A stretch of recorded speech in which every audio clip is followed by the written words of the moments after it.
வணக்கம். குடியாத்தம் குமரன்.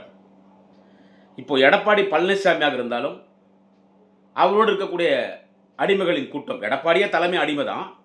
எடப்பாடியே அடிமை தான். இன்னைக்கு மோடி, அமித்ஷா, பிஜேபியோட அடிமை தான் எடப்பாடி பழனிசாமி. அவர் கூட இருக்கிற முன்னாள் அமைச்சர்கள். எடப்பாடியே அடிமைன்னா, இவங்க அடிமைகளுக்கெல்லாம் அடிமை. இப்போ இவங்கெல்லாம் சொல்றது என்னன்னு கேட்டா, மாண்புமிகு முன்னாள் முதலமைச்சர் அண்ணன் ஓ. பன்னீர்செல்வம் அவர்கள் திமுகவில் இணைந்து விட்டார். மாண்புமிகு தமிழக முதல்வர், அன்பு தலைவர், தமிழினத்தின் தலைவர் தளபதி முன்னிலையிலே திமுக இணைந்து விட்டார். அவர் அண்ணன் ஓ. பன்னீர்செல்வம் அவர்கள் திமுக இணைந்தவுடன் அடடடடடடா, அவர் எடப்பாடி துரோகி, துரோகி, ஓ. பன்னீர்செல்வம் துரோகி. அம்மா 3 முறை முதலமைச்சர் பதவி கொடுத்தாங்க. பதவி சுகம்லாம் அனுபவிச்சுட்டு கட்சியை காட்டி கொடுத்துட்டு திமுகவுக்கு போயிட்டாரு. அண்ணா திமுகவுக்கு துரோகம் பண்ணிட்டு திமுகவுக்கு போயிட்டார். அம்மாவுக்கு துரோகம் பண்ணிட்டாரு. துரோகி, துரோகி. அந்த கூடகிற அந்த உதயகுமார், அந்த தகர டப்பா, இன்னும் இருக்கிற மீதிங்கெல்லாம் இந்த செல்லூர் ராஜு, அந்த வோடாஃபோன் அஜிடாக் ராஜேந்திர பாலாஜி, இந்த பக்கம் மைண்ட் ரோடு ஜெயக்குமார், கடம்பூர் ராஜி, திண்டுக்கல் ஸ்ரீனிவாசன், எல்லாம் டோட்டல் தான். அந்த குடிகாரன் விழுப்புரத்தில் சிவி சண்முகம், இப்படி எல்லாமே டோட்டல். இவங்கெல்லாம் சொல்கிறது என்னன்னு கேட்டால், துரோகி, ஓபிஎஸ் துரோகி, ஓபிஎஸ் துரோகி. நான் ஒன்று கேட்குறேன் இந்த பதிவில். எனக்கு அவர் பழக்கம் கிடையாது. இப்போ தான் ஒரு வாரத்துக்கு முன்னாடி அறிவாலயத்துக்கு போயிருந்தேன். அன்றைக்கி அண்ணன் ஓபிஎஸ் அவர்களும் அவருடைய மகன் முன்னாள் தேனி நாடாளுமன்ற உறுப்பினர் ரவீந்திரநாத் அவர்களும் வந்திருந்தாங்க. அப்போ தான் நான் பேசினேன். ரொம்ப நேரம் பேசிட்டு இருந்தேன். நாங்கள் தான் அவர் வழி அமைச்சோம் காரியத்தி. இப்போ அவர் துரோகின்னு சொல்கிறீங்கல்ல, அண்ணன் ஓ. பன்னீர்செல்வம் துரோகின்னு எடப்பாடி பழனிசாமி சொல்கிறாப்பில்ல.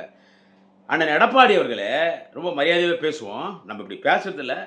இருந்தாலும் ஒரு நியாயமான ஒரு சில கேள்விகள் உங்களை கேட்குறேன். எடப்பாடி பழனிசாமி அவர்களே, துரோகி என்றதை எடப்பாடி பழனிசாமி சொல்லமா? அந்த பொம்பளை நல்லவளோ கெட்டவளோ சசிகலா, ஜெயலலிதாவை கொலை பண்ண கொலகாரி, திருடி, நம்பர் 1 அக்யூஸ்டு. ஆனால் உன்னை பொறுத்த வரைக்கும் கடவுள் யார்? சசிகலா. உன்னை பொறுத்த வரைக்கும். ஆனால் ஜெயலலிதா கொலை பண்ண கொலகாரி. ஜெயலலிதா ஜெயிலுக்கு போச்சு, முதலமைச்சர் பதவி இழந்துச்சுன்னா அது காரணம் சசிகலா. சசிகலா தான். ஆனால் உன்னை பொறுத்த வரைக்கும் எடப்பாடி பழனிசாமி, உங்களை பொறுத்த வரைக்கும் ஆளினால் அந்த அம்மா தான் உனக்கு. அது உன்னை நம்பி முதலமைச்சர் ஆக்கிட்டு ஜெயிலுக்கு போச்சு. நீ சசிகலாவே கட்சி விட்டு நீக்கிவிட்டு, இன்றைக்கி டிடிவி தினகரன் உன் கூட டிடிவி தினகரனே கட்சி விட்டு நீக்கிவிட்டு, உன்னுடைய எம்எல்ஏக்களுக்கெல்லாம் பணத்தை கொடுத்து எவ்வளோ வேணாலும் கொள்ளையடி. எடப்பாடி பண்ண ஒரு நல்ல வேலை என்னன்னு கேட்டால், அதிமுக 4 வருடங்கள் ஆட்சியிலே எடப்பாடி பழனிசாமி முதலமைச்சராக இருக்கும் பொழுது எடப்பாடி பண்ண நல்ல வேலை என்ன தெரியுமா? அதனால தான் அந்த கட்சி அந்த ஆள் கூட நிற்குது. எல்லாரும் எடப்பாடி கூட இருக்காங்க. என்னன்னு கேட்டால், எடப்பாடி என்ன பண்ண அப்படின்னா, எவ்வளோ வேணாலும் கொள்ளையடிச்சோ, எப்படியெல்லாம் திருட முடியுமோ திருடு. மிஞ்சி போனால் நம்மகிட்ட யார் வருவாங்க? பிஜேபி தான் வருவான். நம்ம பிஜேபி காலில் விழுந்துருவோம். நம்ம அவன் காலில் விழுந்துட்டா அவன் நம்மளை அடிமையாக ஏற்றுக்குவான்.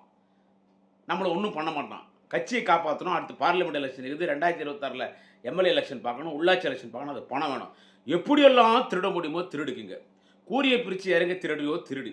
பிக் பாக்கெட் அடிக்கிறியோ அடி, செயின் அடிக்கிறியோ அடி, தாலி அடிக்கிறியோ என்னன்னா பண்ணு, திருடிக்கோ அப்படின்னு சொல்லி கட்சியை தன் வசப்படுத்தினார். கட்சி தன் வசப்படுத்திட்டு சசிகலாவை எல்லாரையும் காலி பண்ணியாச்சு. ஆச்சா, டிடி தினகரன் நீக்கியாச்சு. ஓபிஎஸ் துணை முதலமைச்சர் ஆகிட்டேன். அடுத்து திமுக ஆட்சி வருது. திமுக ஆட்சி வந்தவுடனே நீ ஓபிஎஸ்ஸை கட்சி விட்டு நீ நீக்கிற. பொதுக்குழுவில் ஓபிஎஸ் வரும்போது ஓபிஎஸ் மேலே தண்ணி பாட்டில் அடித்து அவர் போனார். ஏடிஎம்கே ஆஃபீஸில் உக்காந்தார், தகராறு ஆச்சு. அப்புறமா எலெக்ஷன் கமிஷன் பூட்டு போட்டாங்க. உன் ஆஃபீஸுக்கு பூட்டு போட்டாங்க. நீ ஓபிஎஸ்ஸை நீக்கிட்ட. ஓ. பன்னீர்செல்வத்தை நீ தான் நீக்கிற. உனக்கு என்ன துரோகம் பண்ணார்? ஓ. பன்னீர்செல்வத்தை அண்ணன் ஓபிஎஸ் நீ என்னத்துக்கு நீக்கின? அண்ணன் ஓ. பன்னீர்செல்வம் அவர்கள் அதிமுகவில் இருந்திருந்தால் அந்த கட்சி உருப்பட்டிருக்கும். இன்னைக்கு அழிவு பாதையை நோக்கி சென்று கொண்டிருக்கிறது அதிமுக. அழிவு பாதையை நோக்கி அதிமுக வளைத்து சென்று கொண்டிருப்பது யார் என்று கேட்டால், அதிமுகவை இன்றைக்கு பாஜகவுக்கு கூட்டி கொடுத்து காட்டி கொடுத்து கொண்டிருக்கிற எடப்பாடி பழனிசாமி. இது அதிமுகவின் ஒரு தொண்டனுக்கும் தெரியும். ஏன்னா எடப்பாடி பழனிசாமி கொடநாடு கொலை கொள்ள வழக்கில் அவர் தான் நம்பர் 1 அக்யூஸ்டு. எக்கச்சக்கமான ஊழல். அதிமுகவில் முக்கியமான தலைவர்கள்லாம் ஊழல் பண்ணியிருக்காங்க. எல்லா ஃபைலும் அமித்ஷா டேபிள் இருக்குது. தூக்கி உள்ளே போட்டுருவான்னு மிரட்டி இன்னைக்கு அங்கே போயாச்சு. என்னது, இன்னைக்கு அங்கே போயாச்சு. இப்போ ஓபிஎஸ்ஸை வந்துட்டு அதிமுகவில் வச்சுக்கினா அதிமுக ஸ்டாண்ட் பண்ணிடுவார். அதனால் அதிமுகவை நம்ம பிஜேபி வித்தாச்சு. இப்போ எடப்பாடி பழனிசாமிக்கு பிஜேபி கொடுத்துருக்கிற அஜெண்டா என்னன்னு கேட்டான், கொடுத்துருக்கிற வேலையை ஏடிஎம்கே நீ க்ளோஸ் பண்ணணும். அதை க்ளோஸ் பண்ணி அந்த கட்சி சின்ன பண்ணமாக்கி அத்தை என்கிட்ட ஒப்படைச்சிடு.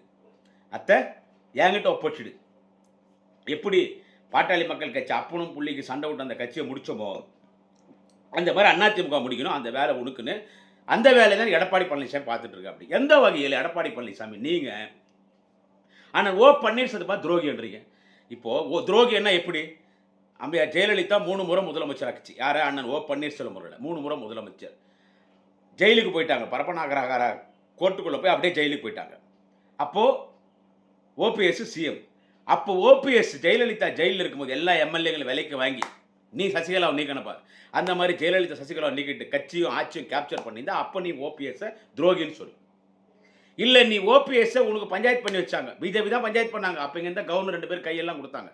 அப்போ உங்ககிட்ட துணை முதலமைச்சராக ஒருங்கிணைப்பாளர் அதிமுக இருக்கும்போது உன் கட்சிக்கும் ஆட்சிக்கும் ஒரு துரோகம் பண்ணியிருந்தாருன்னா துரோகின்னு சொல்லு. நீ கட்சி விட்டு நீக்கிட்ட. பல முறை கீழே இறங்கி வந்தார். பலமுறை கீழே இறங்கி வந்தார். தன் தகுதி மீறி 3 முறை சிஎம் வந்தவர் இறங்கி வந்து ஒரு கட்டத்தில் சாதாரண உறுப்பினராக இருந்தால் போகிற அதிமுக. இந்த அதிமுக கட்சி தான் என்ன 3 முறை முதலமைச்சராக்குச்சு. அதிமுகவின் பொதுச் செயலாளர் அம்மையார் செல்வி ஜெயலலிதா தான் என்ன முதலமைச்சராக்கினாங்க. அதிமுக ஆட்சியை முதலமைச்சராக அதுக்கு விசுவாசமாக இருந்துட்டு போயிடுறேன். எவ்வளோ இறங்கி வர முடியுமோ அவ்வளோ இறங்கி வந்ததுக்கு நீங்கள் சேர்க்காம அவரை எவ்வளோ அசிங்கப்படுத்த முடியுமோ அவ்வளோ அசிங்கப்படுத்திட்டு எடப்பாடிக்கு என்னன்னா இனி அதிமுகவில் சேர்க்கலன்னா பன்னீர்செல்வருடைய அரசியல் சாப்டர் க்ளோஸு. இனிமேல் வெளியவே வரமாட்டார். இனி நம்மள்தான் ராஜ்யம்னு நினச்சார். எவ்வளோ தான் கீழே இருக்க முடியும் சார்? ஒருத்தர் அரசியல் பண்ணிட்டாங்கன்னு வச்சுங்க, அவ்வளோ சீர் அரசியல் விட்டு போக மாட்டாங்க. சாதாரண குடியாத்தம் குமரனால் போக முடியல. அவர் 3 முறை சிஎம் ஆயிருந்தார். அது என்ன மக்கள் ஓட்டு போட்டு கூட சிஎம் ஆயிடலாம். ஆனால் ஜெயலலிதா உக்காந்த இடத்துல இன்னொருத்தர் அந்த அம்மா உட்கார வைக்குது. அது 3 முறை உட்கார வைக்கிறதுன்னா அது எவ்வளோ பெரிய விஷயம், எவ்வளோ பெரிய பதவி. அது சிஎம் பதவி விட ஜெயலலிதாவால் சிஎம் ஆக்கப்பட்டன்றது பெரிய விஷயம். அந்த இடத்துல இந்த ஓபிஎஸ் நீ அதிமுகவில் சேர்க்கல அவ்வளோதான் முடிஞ்சிச்சு கேட்டனா சும்மா இருப்பாரா? நல்ல முடிவெடுத்தார். நீ அதிமுகவில் சேர்க்க மாட்டோன்னு முடிவெடுத்துட்ட. பிஜேபி அந்த முடிவு தான் இருந்தான். அவனுக்கு ஓபிஎஸ் அதிமுக வந்துட்டாருன்னா அதிமுக ஸ்டாண்ட் ஆகிடும். பிஜேபி அடிமையாக போவாது.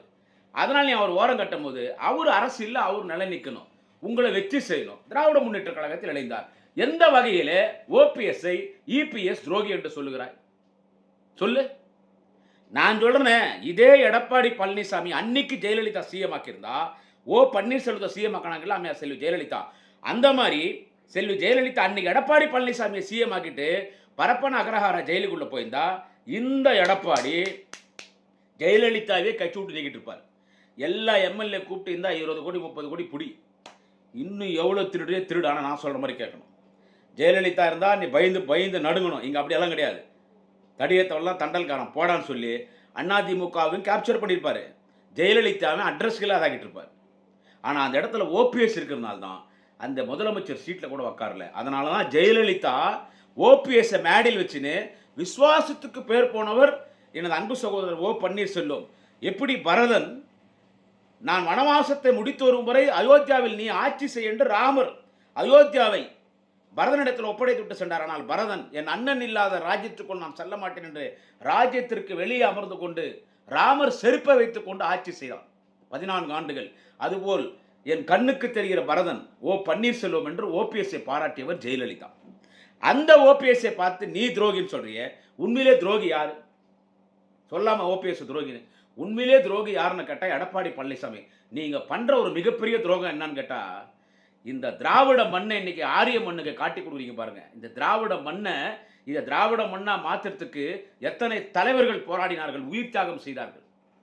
சட்ட மாமேதை பாபா சாஹிப் டாக்டர் அம்பேத்கருடைய கொள்கைகளை லட்சியங்களை நிறைவேற்ற, தந்தை பெரியாரின் கொள்கைகள் லட்சியங்களை நிறைவேற்ற, அறிஞர் அண்ணாவின் கொள்கைகளை லட்சியம் நிறைவேற்ற கலைஞர் 5 முறை முதலமைச்சராக இருந்து இந்த மண்ணை திராவிட மண்ணாக மாற்றினார். இதை திராவிட மண்ண அரசாங்க தலைவர் தளபதி ஆட்சி செய்து கொண்டிருக்கிறார். ஆனால் இந்த திராவிட மண்ணை ஆரிய மண்ணாக மாற்ற இன்னைக்கு நம் தமிழ் மண்ணை திராவிட மண்ணை இன்னைக்கு ஆரியனுக்கு பிஜேபி ஆர்எஸ்எஸ்க்கு கூட்டி கொடுக்கிற வேலையை காட்டி கொடுக்கிற வேலையை பார்த்து கொண்டிருக்கிற எடப்பாடி பழனிசாமி அவர்களே, நீங்க தான் துரோகி.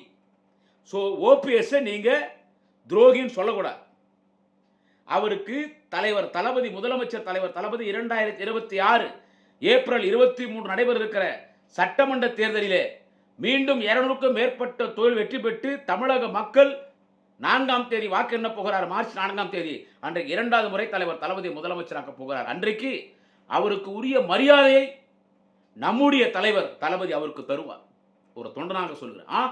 நேர்காணல போய் கும்பலோட கோவிந்தா உக்காண்டாரு ஒரு முதலமைச்சராக இருந்தவர். இதுதான் என் ஜனநாயக கட்சி. அப்படிதான் உட்காரணும். கலைஞரே நேர்காணல் பண்ணுவார். சேப்பாக்கம் தொகுதி வரும்போது எதிர்க்க போய் உட்காந்துக்குவார். நான் வேட்பாளர் என்ன கேள்வி கேளுங்கன்னுவார். அதே மாதிரி அன்பு தலைவர், இன்ப தமிழ்நாட்டினுடைய தனிகரில்லா தலைவர், தமிழகத்தின் தலைவர், தேச தலைவர், அன்பு தலைவர் தளபதி ஸ்டாலின் அவர்கள் நேர்காணல் உட்காண்டே இருந்தார். போன எலெக்ஷன்ல கொளத்தூர் தொகுதி வரும்போது அவர் போய் எதிர்க்க உட்காண்டார். நான் கொளத்தூர் வேட்பாளர் நேர்காணல் பண்ணுவேன். இது ஜனநாயக கட்சி, இது டெமோக்ரஸி பார்ட்டி, இதுதான் திமுக ஐடியாலஜி. இதெல்லாம் உங்களுக்கு என்ன தெரியும்? எனவே எடப்பாடி பழனிசாமி அவர்களே பெரிய தப்பு பண்ணிட்டு இருக்கீங்க. ஆனால் தெரிஞ்சே பண்றீங்க. உங்களை நீங்க பாதுகாத்துக்கணும். திகார் ஜெயிலுக்கு போகக்கூடாது. உங்க குடும்பம் பாதுகாப்பாக இருக்கணும். நீங்க இன்னும் 100 தலைமுறைக்கு உங்கள்கிட்ட சொத்து இருக்குது. அதனால இந்த திராவிட மண்ணை ஆரியனுக்கு காட்டி கொடுக்கிற வேலையை பார்த்து கொண்டிருக்கீர்கள். இது என்றைக்கும் திராவிட மண்ணாகத்தான் இருக்கும். தலைவர் தளபதி ஸ்டாலின் தான் மீண்டும் இங்கே முதலமைச்சராக 2வது முறை வரப்போகிறார். இந்த திராவிட மண்ணை ஆரிய மண்ணாக மாற்றுவதற்கு தலைவர் தளபதி ஸ்டாலின் அனுமதிக்க மாட்டார். நாளைய தமிழகம் உதயநிதி ஸ்டாலின் அனுமதிக்க மாட்டார். திமுகவின் கடைக்கோடி தொண்டர் இருக்கும் வரை இந்த திராவிட மண்ணை ஆரியனால் தொட்டுக்கூட பார்க்க முடியாது. எனவே துரோகி யார் என்று கேட்டால் எடப்பாடி தவளம்பாடி. நீங்க தான் துரோகி. எடப்பாடி பழனிசாமி நீங்க தான் துரோகி. பன்னீர்செல்வம் ராஜ விசுவாசத்திற்கு அடையாளம். வணக்கம். நாளை இன்னொரு பதிவில் சந்திக்கிறேன். குடியாத்தம் குமரன்.